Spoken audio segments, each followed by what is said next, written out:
All right, so 2.1, the tangent line problem. So this is going to be built on the limit, right? The limit is the foundation, and so we're starting to build up. This is going to be the house, the left side of the house that we call differential calculus, and differential calculus kind of came about like in the late 17th century, early 18th century, and there were a lot of questions out there that people were trying to answer. And believe it or not, you could think of math as like technology. The technology mathematically had not evolved far enough to answer the questions that they wanted answered, right? So we're not talking about electronics and circuits and, computer chips. We're talking just about raw power of math that can help us answer questions. One of them was the max-min problem. Like, how do you maximize a value? How do you find the absolute maximum of something or the absolute minimum of something? Like, if you're trying to maximize your costs, or you're trying to, or maximize your profits, sorry, and minimize your costs. There was really no way to do that outside of a parabola for like functions that were, that had maximums like this, that weren't quadratic. If it was a quadratic, it was easy, but that was one of them. And then this here, the tangent line problem, was another impetus. We could say impetus, another motivating factor. And this is one that both Newton and Leibniz worked on independently. So this is kind of a really interesting caveat to the history of calculus. A lot of people know about Isaac Newton, right? Delicious cookies, big cookies, they're delicious. But of course, he did a lot of stuff, right? He was one of the guys that did get credit for inventing calculus, but what else did Newton do besides cookies and calculus? Gravity, right? The apple fell on his head, and he's like, hey, there's this thing called gravity. So he got the gravitational law in order, and what else did Newton do? Well, he did calculus, right? And we still use this calculus in our TI-83 calculator, of course. How about light? He did light, optics, right? Prisms and stuff. I mean, he did all kinds of stuff. He was a very interesting guy. He was a polymath, of course. That just means he did many things, and he did them all well. Some people say that he kind of eventually ended up with a God complex because he shared a birthday with another famous person, December 25th. Yeah, and seriously, yeah. So he was kind of shy and timid at first. He protected himself. His teacher was Isaac or Hooks, I think it was. No, Isaac Barrow. Yeah, and he published one time, and he got ridiculed. And of course, with a fragile ego at the time, he's like, okay, I'm never publishing again. That's it. So he did all this great stuff, and he just kind of kept it on his like coffee table, at home. It's kind of interesting. And then Edmund Halley, the guy who discovered, the comet, Halley. Edmund Halley. I don't know. I wasn't there to ask him, but that guy, he was friends with Newton, and he was like having coffee with him one day, and they were sitting around, and Halley or Halley, whatever you want to say, the comet guy was like, you know what, Newton, we're trying to, figure out how these planets travel in their elliptical orbits. They knew from Kepler that planets travel equal areas in equal times, okay? Which, because the Earth, it revolves around the sun, and the sun is at a focus, which is not the center, it's off center. The focus of an ellipse, equal areas in equal time, means that the planet has to travel at variable speeds. We go around the sun at a variable speed. I don't know if you feel the difference as the Earth speeds up and slows down. But at the perihelion, or the perihelion, I think it's called the perihelion, that's when we're closest to the sun. That would be like the summer equinox. We're traveling the fastest. Summer solstice, there you go. And then the vernal equinox, is that the other one? At the ahelion, when we're at the far other end, that is when we're moving the slowest. So you can think of like Einstein's rubber sheet theory, like something will produce more gravity if it's heavier. So like if you sit on a bed, you create an indentation, right? If you're heavier, you create a bigger indentation. So if someone's sitting next to you and they're not as big, as soon as you sit on the bed, they might lean a little bit towards you, right? That's gravity. That's the rubber sheet theory. So it makes sense then that we would travel faster around our satellite, which is the sun, because the sun is, making an indentation in that elastic sheet. And it's kind of like a skateboarder who goes around a tight curve in a swimming pool, right? He's going to accelerate out of there. So anyway, the bottom line is Halley said, you know what, Newton, we're trying to figure out a mathematical way to quantify the variability in the speed. And we just can't figure it out. And this coffee is great, by the way. What is it, you know? And Newton's like, I grew the beans myself. He was also an alchemist. He was also an alchemist, which is not people who try to spin yarn into gold. Alchemy is like primitive chemistry. So you can almost make an argument that Newton could be a father of chemistry, okay? Not modern chemistry, but chemistry. So anyway, long story short, Newton says, you know what, Haley, whatever you want me to call you, dude. Okay, Mr. Comet Guy, I actually solved that. I figured that out. I have it here somewhere. I don't know where it's on the coffee table. Where did I put that? I figured that out. I know how to do that. No big deal to Newton. I was just laying around. He shows it to Halley, and Halley's like, dude, you got to publish. This is the answer we've been looking for. This is the technology that answers the question. And so he was encouraged by the Comet Guy to publish, and he finally did. His method of calculus, though, was called the method of fluxions, as in fluctuate, right? The Earth's speed fluctuates as it goes around its satellite. He can relate it to the tangent line problem. It turns out that in another part of the world at roughly the same time, not in jolly old England or Albion, is whatever they called it back in the day, in Germany, there was another dude who's by my desk, Gottfried Wilhelm Leibniz, who was also a polymath, okay?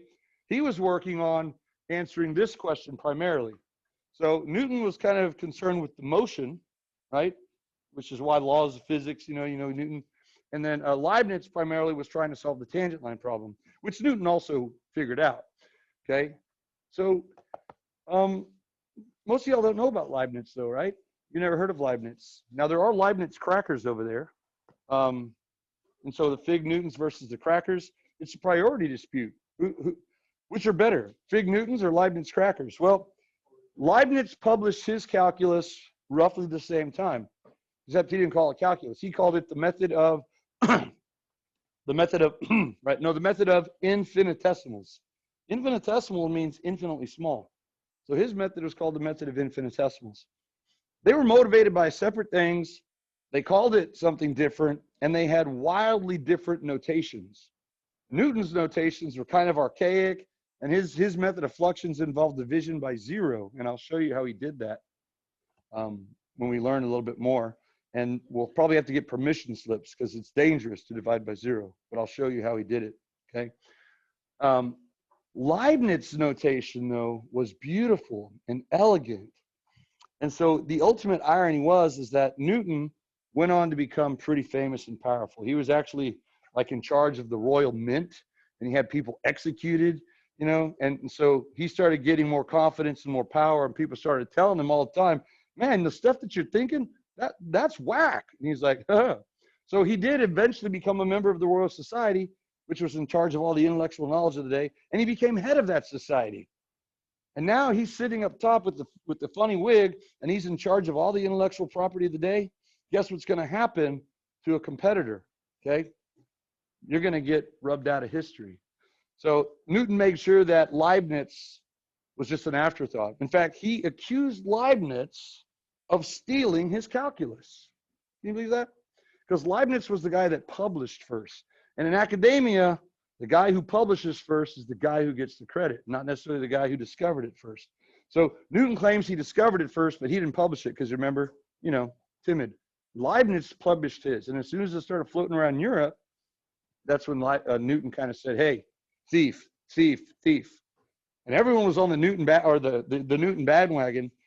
Leibniz did have a couple of guys that were on his side. You might have heard of them, the Bernoullis, the Bernoulli brothers. Yeah, they did vaudeville together. No, this was long before vaudeville. Johann Bernoulli and Jakob, have you heard of the Bernoulli effect? Okay, well, that's the same dudes. Okay, so anyway, these were also very, very smart people from a very smart family. Johann and Jacob Bernoulli were really, really big proponents of Leibniz. But even their German influence could not, you know, negate the effect that Newton had on them, okay? Later, it's funny, because Jakob and Johann, being brothers, they could be on the same side of Leibniz, but they hated each other. Can you believe that? They didn't like each other. But anyway, there's an afterthought to that story. Johann Bernoulli went on to like study the calculus that Leibniz created, and he actually propelled it forward and advanced it quite a bit. And he taught it to a guy named L'Hopital, a French guy. Okay, L'Hopital became, I guess, the first calculus student, if you will. And Johann Bernoulli invented a method that he taught. He discovered a method based on the calculus that he taught to his student, L'Hopital. Well, L'Hopital goes off and publishes what is known as the very first calculus textbook. Wow. I don't even know what a textbook is anymore, right? But in that textbook, he published that rule that Johann Bernoulli discovered for himself and taught to L'Hopital. And that rule, we will learn about it later on, and we will use it. And do you know what that rule is called? I'll give you a choice. It's either called Bernoulli's rule or L'Hopital's rule. It's called L'Hopital's rule. Yeah, believe it or not. The Bernoulli effect is different. What? There is something. It's called the Bernoulli effect, but the rule that we're going to learn is called L'Hopital's rule. But really, it was discovered by Johann Bernoulli. So anyway, I've gone off on a tangent. But long story short, these are real people that were like living like you and I were, that went to like, medieval pep rallies, right? They did bloodletting, and they had pains, and they had worries, and they had joys and sorrows, and some of them did. Yeah. Math is something that didn't just fall out of the sky, onto a textbook. It is a living, breathing, evolving, humanistic endeavor. Okay, so try to keep that in mind. It's really cool, discovering things that no one else has discovered before. Calculus was one of them. Okay, so today we still give both of them credit. And here's the ultimate irony. I think I mentioned it. Although most people know about Newton, it's funny because we don't use Newton's notation. We, to this very day, still use Leibniz notation. So I'll show you later. No, not later today. We can't learn that fast. So that's the background. So what is the tangent line problem? What is a tangent line, and why is it a problem? Okay. Do y'all remember from geometry what a tangent line is? No? Oh, it's you have the two like this. Wait, no, wrong. I'm thinking of the hypotenuse. Oh, you're thinking of the hypotenuse. In geometry, you usually had a circle, and then you had a tangent line that kind of came in. Right. Yeah. Right there. This is the tangent line. And it touches, or I would say glances at one point. Because you can have that thing turned sideways. You can have something like intersecting a curve, like straight across, like darting across it. This is more like surfing the curve. Think of like standing on that line right there with your feet, and you're like rolling on this roller. You're probably falling off if it's right there, right? You've seen those balance rollers, right? It's like a fitness thing. There's a little wheel little cylinder you put down, and then there's a board that you stand on, and your feet go here, and you roll back and forth, right? And it's to try and help you keep your balance. That is the tangent line roller, because as that plank that person stands on moves left and right, at every point, at every angle, it's in contact with that cylinder at a single point. If you look at a cross section, okay, not the three-dimensional aspect, that's a tangent line. Okay, a tangent line touches a curve at a single point. Now, if we look at a curve like this, because a circle is not a function of x, right? It fails the vertical line test. There's another. Let me just review this property with you, because this is probably worth it. Do you remember how a radius is related to the tangent line? It's perpendicular, yeah. So that's an interesting property right there. Any radius is going to always be at a 90-degree angle to the tangent line. Very good. So keep that in mind. I think there's something that comes up with that a little bit later. But right now, let's look at a curve. Let's look at a function of x. And we'll talk about the tangent line and why it's a problem. The graph of the function of 3x squared minus x squared is shown above. So I just chose this arbitrary parabola that opens downward just to give us a means of exploring the idea, okay? Here's what we want to know. This is one of the questions of the day. How fast is the function changing at 1? Okay, so if you look at this, imagine like being a little particle that's following this path. Your height or your vertical position, your y value essentially, is changing, right? It's going up and then it's going down. Okay, no big deal. But if you notice, because it's curved, it's going up at a variable rate, isn't it? It's going up pretty steep at first, but as we get closer and closer to the vertex, it's getting less steep.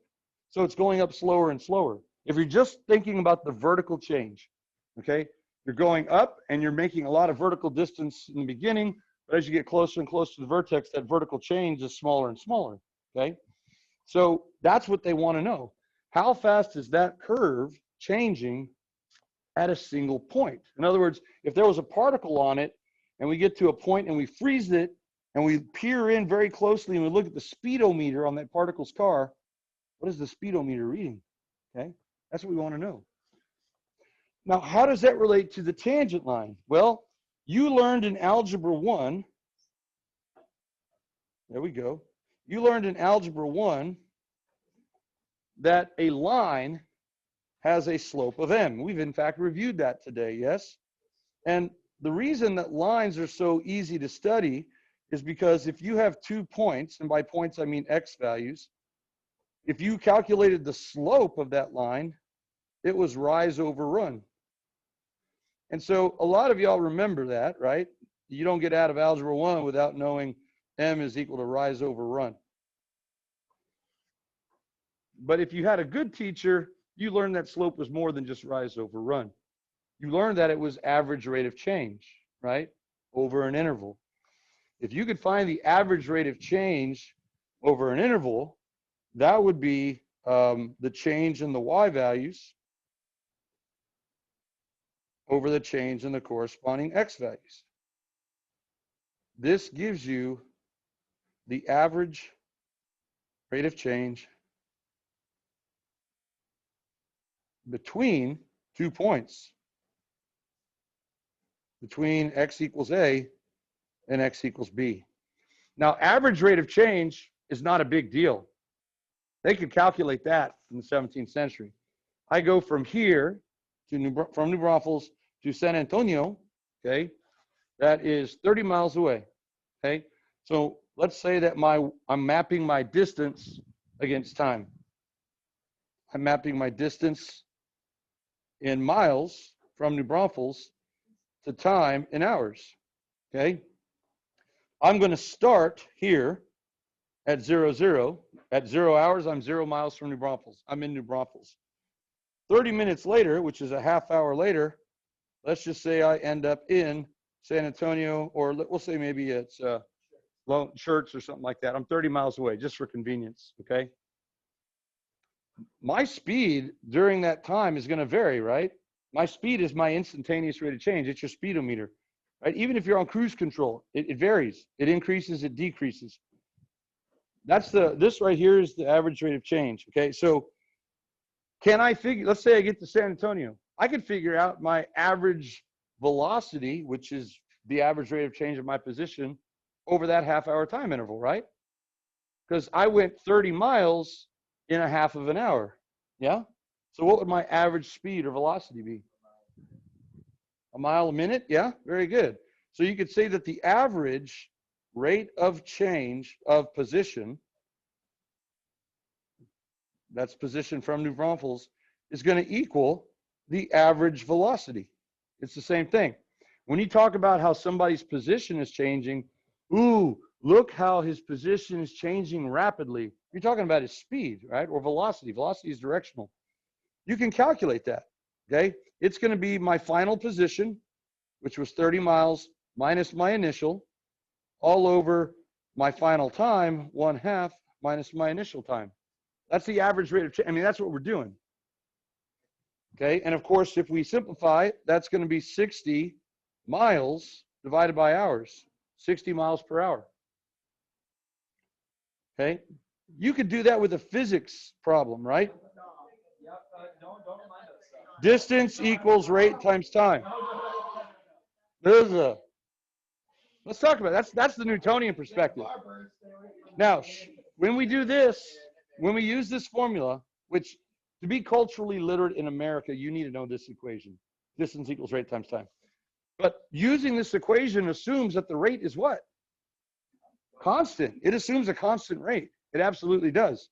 So if you solve for R, you get distance over time. Okay? That's exactly what we're doing. We're finding the net change in our position. Okay? It's not 1/2. Mine is, it's not B, it's a half. All over the time that elapsed. That's what we're doing. Okay? So when you solve the dirt equation, as I call it, the D equals RT equation for R, you're finding the average velocity. Okay? Now, because it is the change in Y or the change in X, that means that we're finding, actually, in reality, the slope of this line. Okay? The slope of that line is 60. Great. But here's what they wanted to know. They wanted to know, okay, we can figure out how fast something is changing between any two time intervals. But what about saying how fast it's going at any instant during that time, at any moment during that time, at any single value of X? Well, that's where the problem arises. Okay? The problem arises because of this. Let's come back over here. Let's look at the point 1 f of 1. 1 f of 1. If you plug in a 1 there, what do you get? What's f of 1? 3 minus 1 is 2. So we get the point 1 comma 2. Okay? So I want to know how fast this parabola is changing at the point 1 comma 2. That's the point I'm interested in. Okay? Now we know that a rate of change is the slope of a line. But a line is simple because the average rate of change anywhere along that line between any 2 points is the same as the instantaneous rate of change at any point. That's what makes lines useful and kind of boring, really, if you ask me. They have a constant slope. It never changes. So between any 2 points and at any point, it's always the same. That's like me driving from here to San Antonio on cruise control. Very unlikely. I can't pull out of my driveway going 60 miles per hour. I can't come to a complete stop at 60 miles an hour. But if we could find the slope of a line, it'll tell us the rate of change. Well, this means then I'm interested in finding, come on, snap straight. There, I'm interested in finding this right here. It turns out that if I could find the slope of this line, I would be able to tell how fast that graph, or whatever that graph is representing, position, speed, profits, dollars, whatever, earnings, I could tell how fast it's flushly changing at that moment. Okay, so now that we've established that the slope of a tangent line is the same as the not average rate of change, but the rate of change at that single instant, at that point. Yeah, okay. Let's write this up here. The slope of the tangent line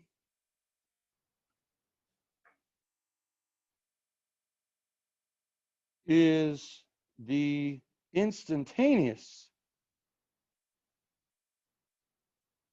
rate of change. I'm going to abbreviate rate of change as ROC at that, what do we say, moment, single. I'm going to emphasize it, at that single moment, okay, or at that single point, either one. Whereas the slope of the other line that connects 2 points is the average rate of change, okay? Let's talk about that. The slope between 2 points is the secant line slope. That's a new term, maybe. The secant line slope. So if you draw a line connecting 2 curves, like a chord on a circle, that's a secant line, okay? The slope between 2 points is the secant slope and is the average rate of change between those 2 points, or those 2 moments in time. All right. So the green is the old technology. They knew how to find average rates of changes back in the day. The new technology that wasn't around yet was this. How do you find the slope of a tangent line? Okay. So it turns out that even though they were motivated by different things, Leibniz and Newton, Leibniz was working on instantaneous rate of change, the instantaneous velocity of a planet in its orbit. Leibniz was worried about the slope of a tangent line. It turns out that they're the same thing. They answered the exact same question. So where's the problem? Well, here it is before the bell gets us. I want to find the slope of that blue line. The technology of the day, algebra, requires how many points for a slope? 2, right? It requires 2 points. How many points do I have? I just know the exact coordinate of 1 point. I need another point somewhere on the blue line to calculate the slope. And do I have one? No, I can't. I don't have one. So that's the problem. And I'll leave you with this thought. Maybe you could figure it out. How do you cleverly circumvent being exactly 1 point short of a 2-point process? I want to find the slope of the line. The equation or the technology of the day requires 2 points, and I only have 1, and there's no way to get another point. But I'm still heck bent on finding the slope of that line. How can I still do that? Well, Newton and Leibniz figured out a way, and that's called calculus. Calculus gives you a way, eventually, very quickly and very easily, as it turns out, to find the slope of a tangent line. The tangent line problem no longer becomes a problem. It just becomes this advanced technology that not aliens gave us, but Newton and Leibniz and then the others that followed them gave us. All right. So that was just kind of an overview. We didn't do any computations, but we'll see some of y'all at the game tonight, and we will be back tomorrow to answer that question.